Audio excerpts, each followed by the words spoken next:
Le régime politique est toujours l'expression de la volonté populaire. C'est une idée classique qui remonte à Jean-Jacques Rousseau, qu'il y aurait ce qu'on appelle le contrat social, c'est-à-dire que l'ensemble des volontés individuelles se fusionnent en une volonté qui serait celle de la collectivité. On peut se demander dans quelle mesure cette idée-là n'est pas une fiction, mais enfin, de toute manière, elle est admise dans le droit international de nos jours.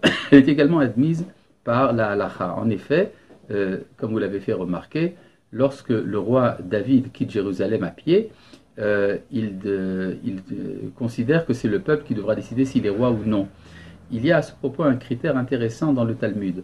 En effet, lorsque un simple particulier transgresse un des commandements de la Torah, il arrive parfois qu'il doit faire un sacrifice expiatoire. Or, ce sacrifice expiatoire, c'est une brebis, c'est-à-dire un mouton de genre femelle. Tandis que si c'est un roi qui a fait une transgression, il doit amener un mouton mâle.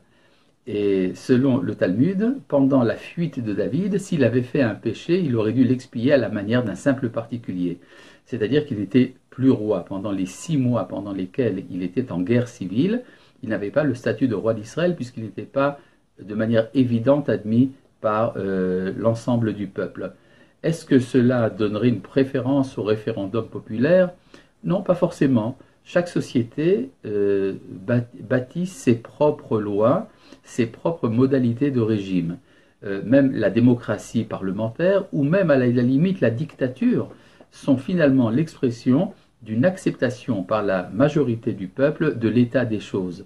Le référendum populaire a également ses dangers de démagogie, de déviation des opinions et d'une utilisation manipulatrice des médias. Ça ne veut pas dire qu'il est préférable ou moins préférable que d'autres formes de régime. L'essentiel, c'est que le régime en place soit accepté par la majorité de la population, comme le dit un de nos maîtres, le Rosh, dans un de ses responsables, que c'est à ce propos de cela que la Torah a dit « Acharei Rabim Leatot » qu'il faut s'orienter selon la majorité.